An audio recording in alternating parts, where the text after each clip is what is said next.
As we wait for our other panelists to join us up here on stage, I'll invite Cindy up to get ready to moderate the next panel. And this is an open question and answer period for all of us, for all of the panelists that participated earlier, and then myself as moderator and Heather as well. Do you want the microphone down there? You don't want to come up here? You know what? Up to you.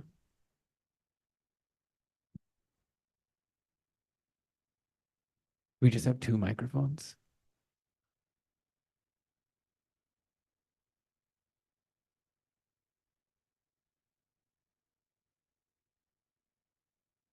I think we have two mics up here.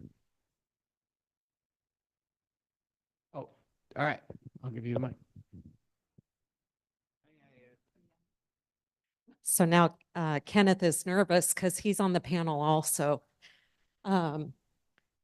So in case you're wondering, Kenneth and I were friends too. That's why we give each other such a hard time. That's usually means you like each other in Indian country, as you guys know.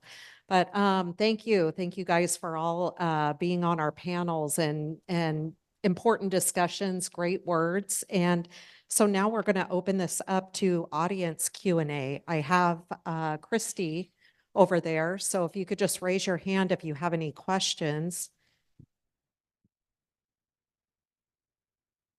Hi, everybody. My name's Kim. I'm the water quality specialist for the Ho tribe. I work on the beautiful Washington coast. So my question is more for the tribal staff. You know, Heather mentioned that it's not good to fall into the us versus them mentality when you're dealing with other agencies or, you know, nonprofits, things like that. So there is a history with some of these agencies that, you know, like we mentioned, hasn't not really been favorable for tribes. How do you as tribal staff push through beyond that us versus them mentality?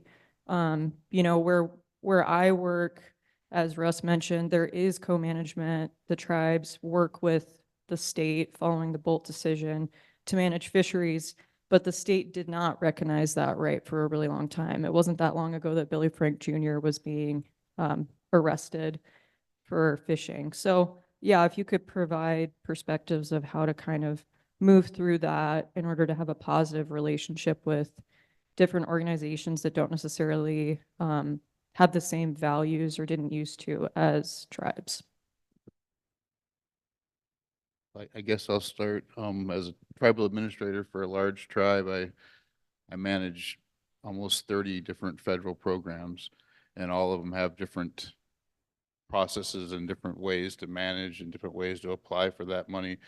But what I always remind my council is these are all trust responsibilities of our federal partners.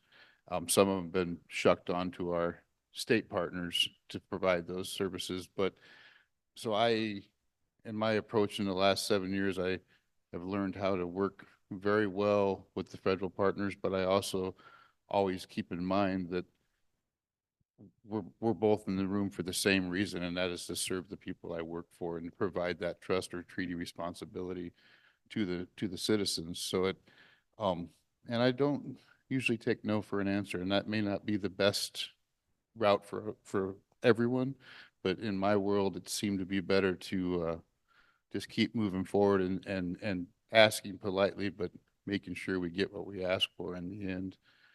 But you always have to walk that political line. So this is an opportunity for some of us to put that political hat on and walk in both worlds.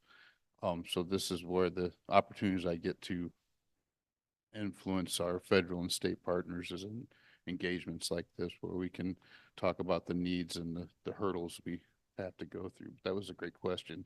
It's going to be different for everyone in each state too. I mentioned to you guys earlier that Alaska just recognized the existence of tribes last year. So in the past, it was hard to work with our state partners on things because according to the Alaska Constitution, we're all one people. We're all the same. But we all know through indigenous law and indigenous practices, we're not all the same. So that was a big hurdle that we have dealt with in Alaska. Thank you, Bill. Does anyone else want to answer that question or?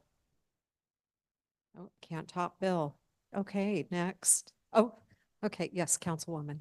I'll just share a couple thoughts. I too started out, my first job for my tribe was on a GAP EPA grant, General Assistance Program grant, right? So we've all been there. And I really appreciate your question.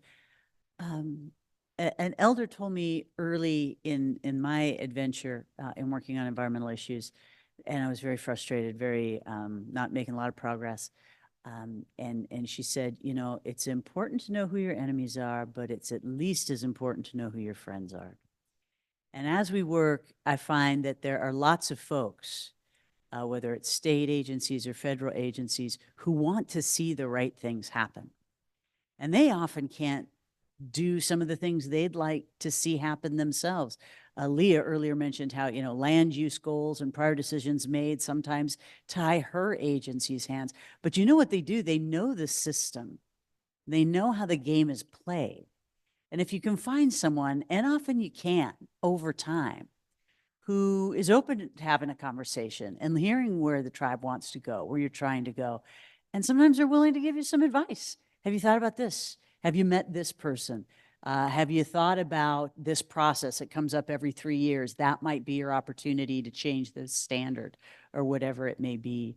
So, you know, maybe in those times of discouragement, keep looking for that person who might be the friend on the other side of the line and might help you understand how the game is played and where those leverage points are. Thank you, Councilwoman. And I'm not on the panel, but I really believe that is true, is developing those relationships. I know in my introduction, I had told everyone that my site, Upper Columbia River, I'd worked quite a bit on that site. And there's just something about getting people who are working on that site out to your site and explaining to them what this means to you, you know, and having those conversations. And then as they're looking, you know, whether it be EPA, the state, any federal government agency, they kind of keep that in the back of their minds that it's not just a site anymore. It's something personal to you or to your tribe. So I would definitely get people out on the land that are working with you, government agencies, and nothing more powerful than being on the land or the water. Yes, I have a question over here.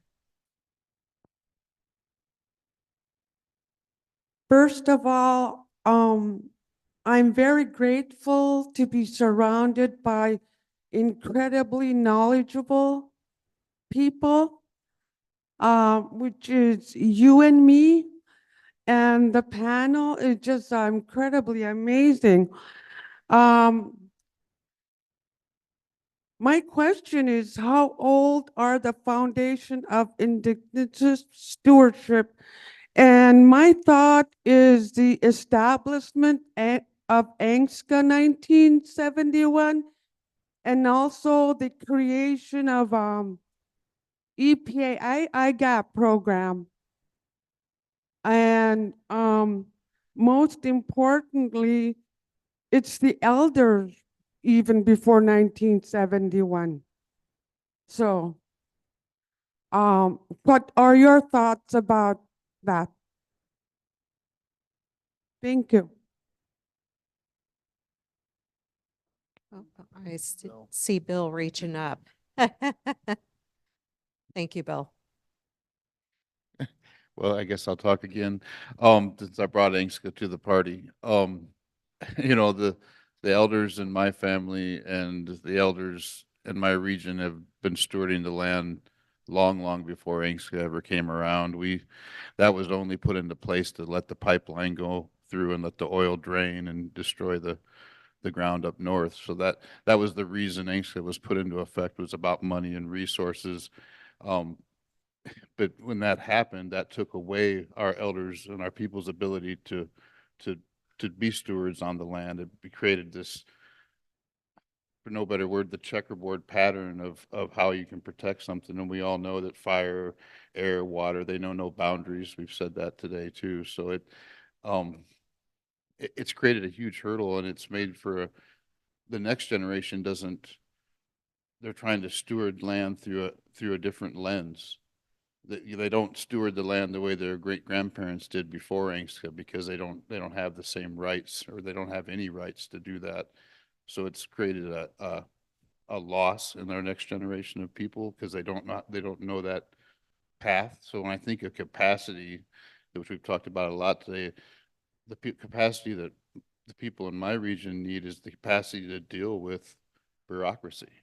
It's not a capacity of how to deal with the environmental issues. They've known how to do that forever, but it's to learn how to navigate through Western culture. In my case, my family didn't even have, and they didn't meet white people until the 50s. So they're still in the first 80 years of interaction or colonialism. So that it's really a different process. So yeah, it's made it very complicated. And the second part of the question, I don't remember. I mean, I heard the ANCSA part, but the second part. Did you want to, the second, do you feel like Bill answered your question?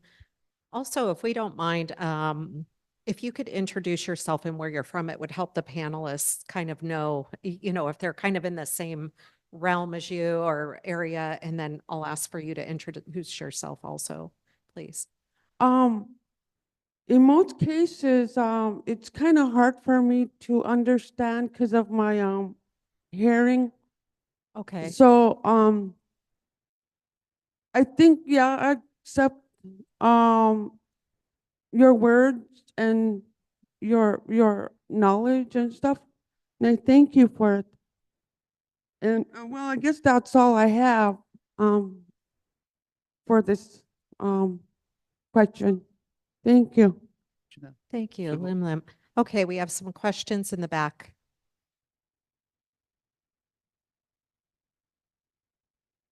Hi, my name is Debbie Snyder from Twin Hills, Bristol Bay region. And this morning, listening to speakers, I was hearing salmon. They're lacking in salmon. They have to buy their own salmon. And I come from a fishing community, a small village, 100 or so less people. Gets bigger in the summertime. But today, Representative Mary Peltola introduced the Bristol Bay Protection Act, new legislation that would codify a 2023 Environmental Protection Agency decision to veto the Pebble Mine, a proposed copper, gold, molybdenum mining project in the Bristol Bay region of the Southwest Alaska under Clean Water Act Section 404C into federal law. We're all fighting for land, air, water, and salmon is our food source all over. I've been to Washington, Oregon, Idaho, the Region 10, and I haven't been to a tribal leader summit in over 10 years, but it's still salmon, salmon, salmon. And I would encourage all of you, I don't think this is really a question, but to encourage all of you to help fight for our salmon. The, what was it? The decision to veto the Pebble Mine, what Mary Peltola brought up. And there's a lady here that wanted to speak after me. Thank you. Thank you, Lim Lim. Thank you.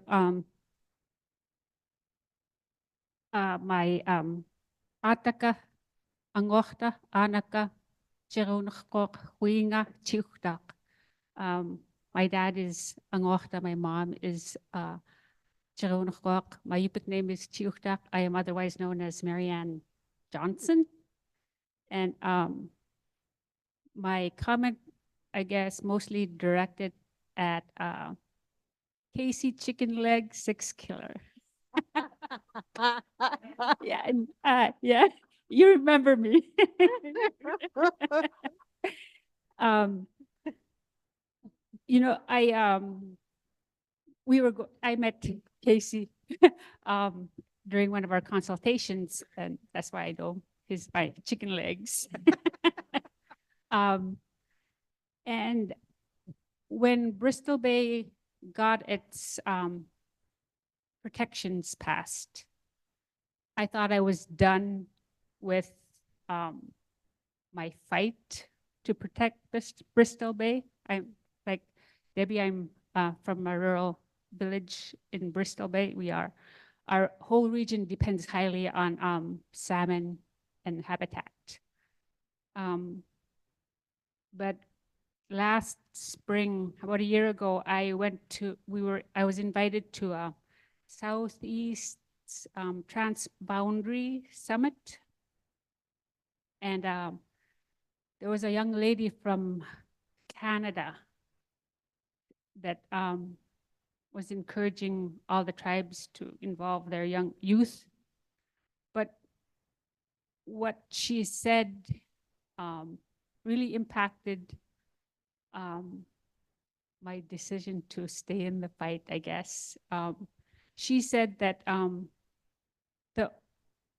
because we were talking about stories about salmon and teaching our kids about salmon and the life of salmon and how do we prepare and store salmon and everything.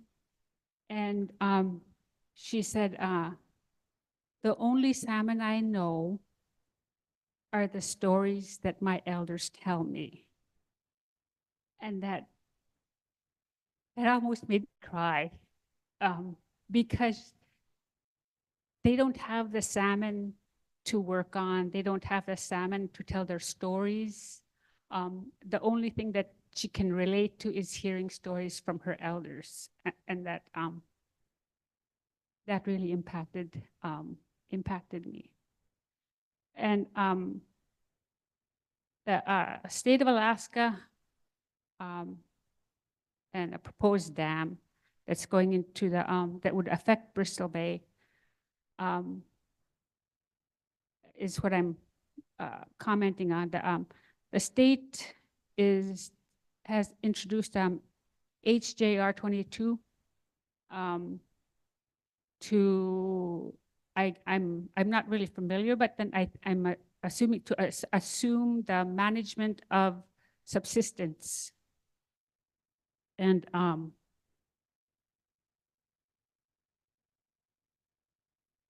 if the tribes in Bristol Bay had an equitable relationship with the state of Alaska, we wouldn't need to try to introduce bills like what Representative Mary Peltola introduced to make it law to protect our fishing in Bristol Bay. If we had such a relationship with the state of Alaska, we wouldn't need these kinds of bills, you know, to protect our fish and habitat, or like the proposed dam that's going in to the Nushagak River that I'm sure would greatly affect our salmon. We wouldn't need, our relationship with the state of Alaska is so poor that we would probably just be considered an advisory board and have no real consultation. And that's it, I guess. Thank you. Well, first of all, it's nice to see you again. Now I know how everyone will refer to me going forward. You know, I want to just share a couple of things in response. One is one of the proudest moments of my career has been adding my signature to the recommendation to the administrator to issue the 404C determination that effectively would stop the pebble deposit from being mined. And, you know, that was an effort that was built on 2 decades of science and research and all kinds of battles. But one of the commitments I made, and when we met, was that, you know, before I signed that document, was going to Bristol Bay and having an opportunity to meet directly with villages and others who were most impacted by this proposal. And you know, as Tyson was sharing earlier, and I had a similar experience throughout my career as well, sort of as I said, was sort of fighting to make sure that Indigenous voices got in front of decision makers. And one of the things I shared when I was in the villages was I now find myself in a position as the decision maker, and not coming with an agenda, but with with an open mind and open heart, so I could hear directly from Alaska Native communities about what that decision meant, what the threat. And I heard over and over and over again the trauma that has persisted through decades for people, for Alaska Natives, so concerned about the impact that development would have on their way of life. It was I can't even begin to describe how powerful it was, and how raw it was in all of the villages I went to.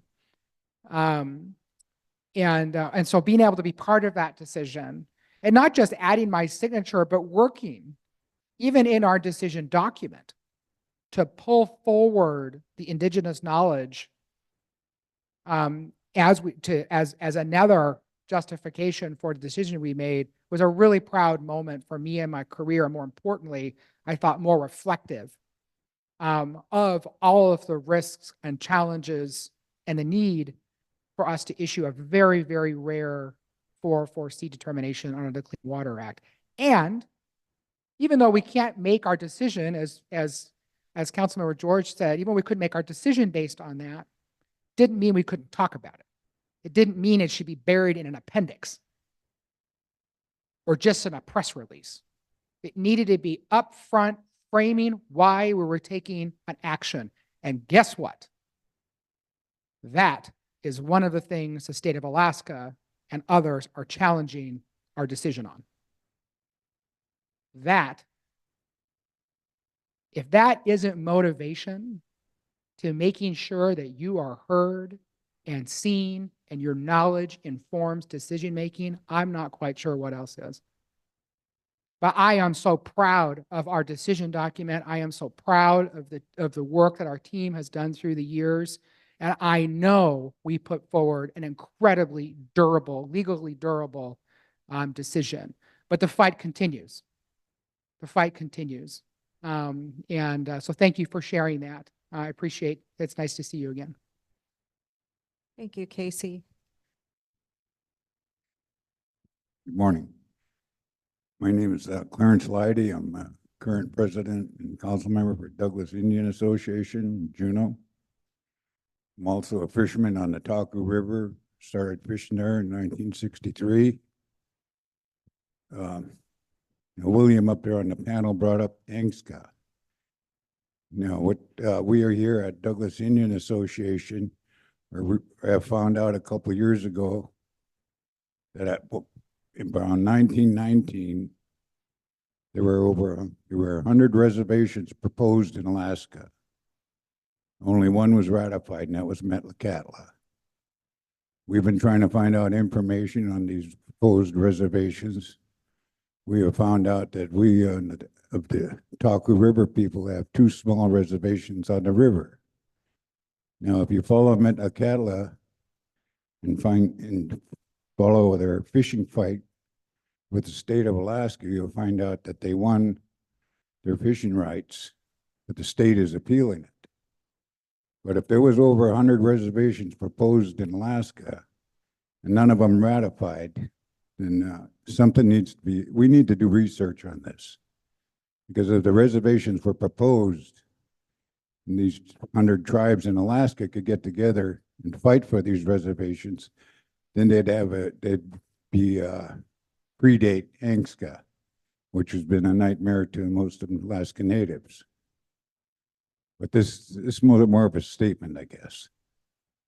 So if anybody up there knows anything about these or can help us in any way, we'd appreciate it. But this is what I would like to bring up. Because as William brought up there, ANCSA is really bad for us. Thank you. Thank you. I have Heather.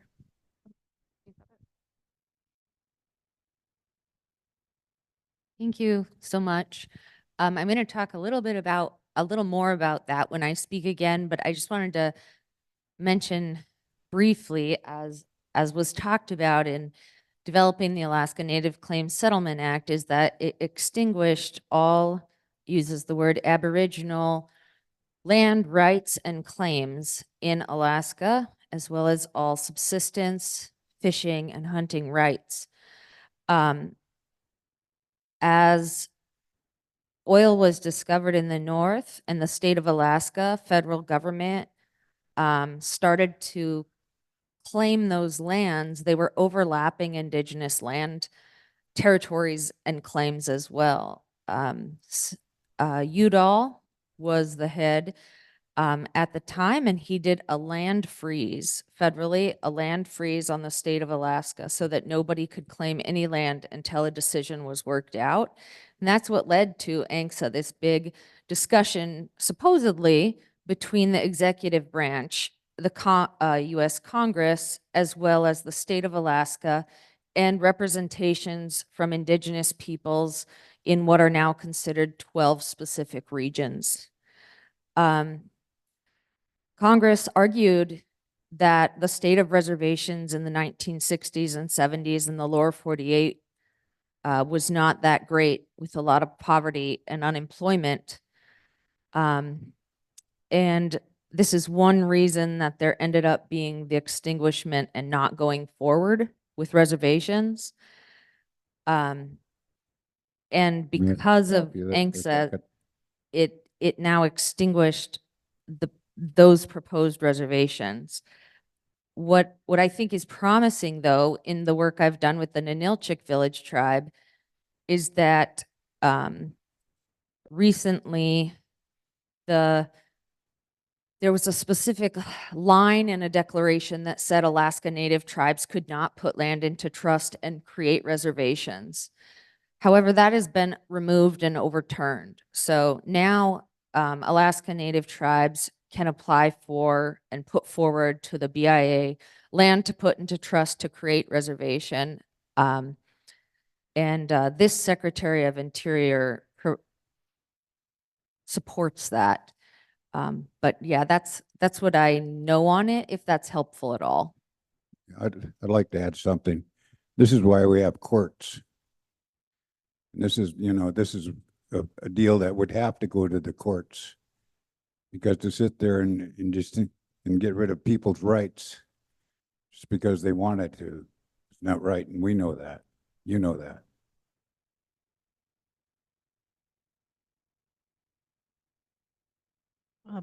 Thank you all, you up there as panelists. Some good information. It brings to mind about how we need to incorporate passing the baton on to our youth. My name is Andrea Karianti-Leidy. I'm the tribal administrator for the Douglas Indian Association, better known to some of us as Taku Kwan and Akwan representation. And what I'd like to speak to is more of a comment, given that we have 229 tribes in Alaska, and it brings into question the concern about equitability or equity. And in terms of, is the EPA doing enough for tribes? I think it comes down to funding. We are a small tribe. We have one environmental manager who's overseen by an environmental director. We have a marine debris cleanup grant that we won. Now it was delayed in coming from NOAA, but we've partnered with the U.S. Army, the Coast Guard. A number of entities are contacting us, but we have limited funding, and we get by on very little from the Environmental Protection Agency. The other thing in terms of equity would go back to those 229 tribes in Alaska and ANCSA as well, our ANCSA corporations. In Juneau, our regional corporation is the Sea Alaska Corporation, and the urban corporation is Gold Belt Inc. They talk pretty heavily about partnering with tribes, but very little is done with the smaller IRA tribes. And those of you from Alaska know what I mean by IRA. Instead, institutions that started out as corporations are now federally recognized are somewhat of the big guns who are corporate brothers and sisters tend to lean toward recognizing because of their size and strength and deep pockets. And so those of us that are IRA tribes are limited in numbers of memberships that have actually been folded to, in our case, Tlingit Haida Central Council. So we experienced some inequities when we went through the pandemic and received CARES funding and ARPA funding. So the larger tribes got more money and the smaller tribes got less to deal with. But it seems to me that in terms of our corporations, ANCSA corporations and some of these larger institutional tribes, that we as smaller IRA tribes have been forgotten and that we are one and the same with their citizenships. And the reason I'm bringing this to your attention is because whether it's federal highways or contracts with federal highways or contracts with the Bureau of Indian Affairs or contracts with the Environmental Protection Agency, there's still a tendency by officials from all of the above to go to the larger institutions and to forget about, in our case, the Douglas Indian Association, which has a membership of 800. So that's the equity issue. And then I always have to speak to subsistence versus traditional use. And the subsistence, and we're divided in Alaska in that use of that term. My husband is a commercial fisherman. He's fished 6 decades in his traditional waters of the Taku River, the Taku Inlet. And what happens is the commercial fisheries, they forget that our people were commercial fishers as well. And that helps to sustain our ability to take care of our families, to feed our elders, to feed our community. When he fishes, he always gives part of his first take to all our elders, widows of commercial fishermen who no longer have access to that resource. So we're impassioned about protecting our salmon, which lends to, you know, the threat of BC or Canadian government mining. But let me get back to subsistence. The definition of subsistence, the action or fact of maintaining or supporting oneself at a minimum level, which is kind of insulting that our traditional use is now confined to maintaining oneself at a minimum level, when in fact that sustained us for tens of thousands of years. And we're restricted by limited entry to fish our waters as we did traditionally. So those are issues we look at, and how does that affect EPA and our environmental programs? Well, it's protection of the fisheries, protection of our wild stock salmon.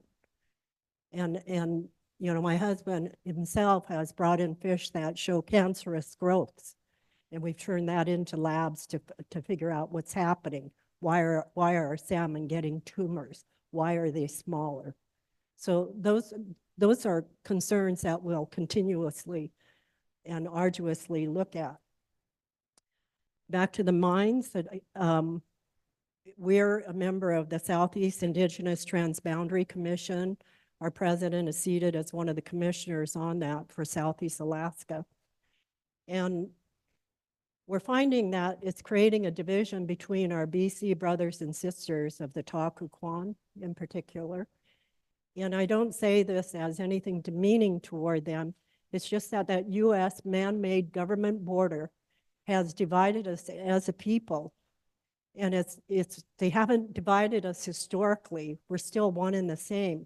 However, the interests of some of our brothers and sisters in inland BC they want to earn a living.